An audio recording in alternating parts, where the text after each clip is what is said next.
Good morning and welcome back to the Homeschool Library. Brad here, and as always, glad to have you aboard. We're still back here in the work office this morning.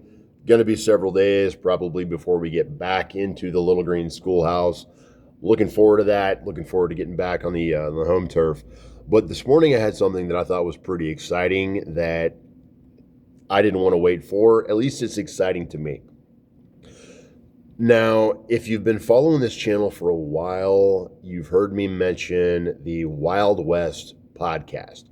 That is a podcast that I do, fairly highly rated podcast, been very successful over the last several years, dealing with all things Western history, mostly centered around the story of Dodge City, Southwest Kansas.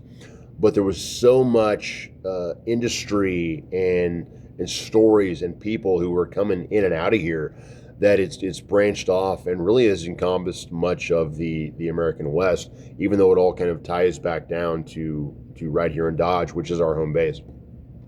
Now, as part of that podcast and a kind of a continuation of my good friend and producer, Mike King, has also done a set of books that are kind of based on the podcast, where you can get a lot more information, a lot more research, a lot more context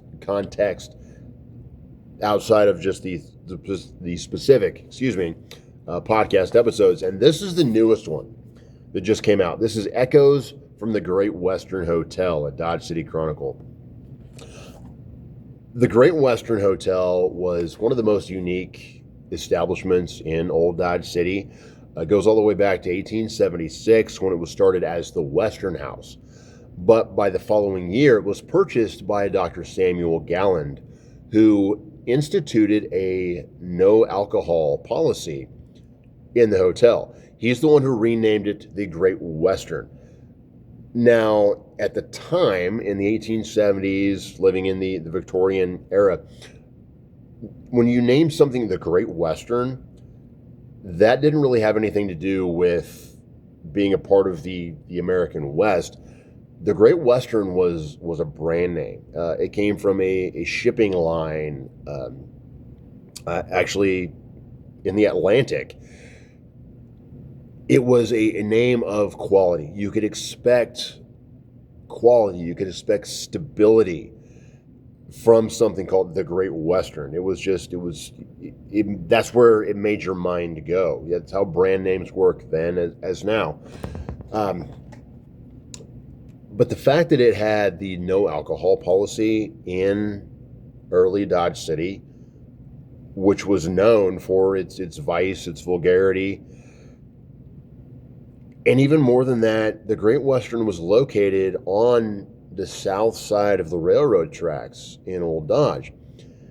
And if you know anything about Old Dodge City, you've heard of the dead line, the railroad tracks. North of the line, laws were enforced a little more strictly. South of the dead line, south of the railroad tracks, it was wide open. Anything goes. You didn't really get in trouble unless you got in trouble. South of the tracks is where all of the dance halls, the prostitution, all of that stuff was. It was a much rougher part of town than the north side. The Great Western operated over there with a no alcohol policy at a time when there was at least one saloon for every 50 people in Dodge. And that was only the saloons. That's not counting the hotels, the restaurants, the dance hall, every other establishment that also sold alcohol on their premise. The Great Western set itself apart and did quite well. It built a reputation for Victorian era finery, quality, in the den of iniquity that Old Dodge City was at the time.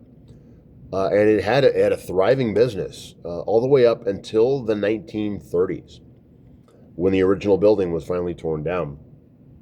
The book is fantastic. It's got a lot more in it than just the hotel. It adds quite a lot of of context to the story of the time that the hotel entered.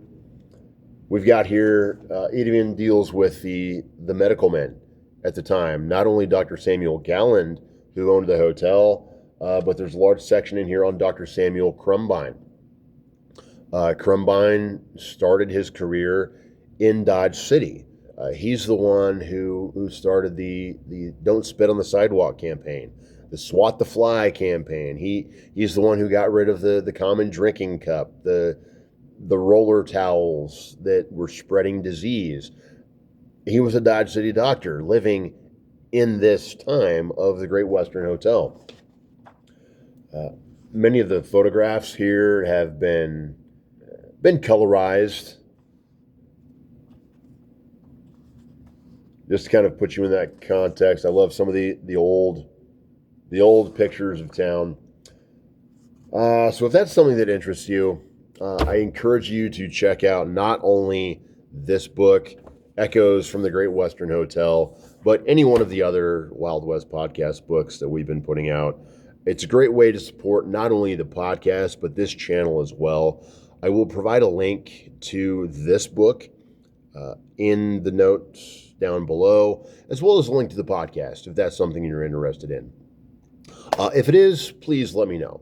Leave a comment down below, like the video, subscribe, share. That's probably one of the biggest ways that the support can get out there. Again, if that's something that you're interested in, or if you know anybody who might be interested in this kind of thing, let's get it into their hands as well. This is something that we love to do. We love putting out the podcast, the books. Certainly this YouTube channel has been a lot of fun. So yeah, I'll leave you with that, and let me know if you're interested, and we'll see you next time. Brad out. Bye.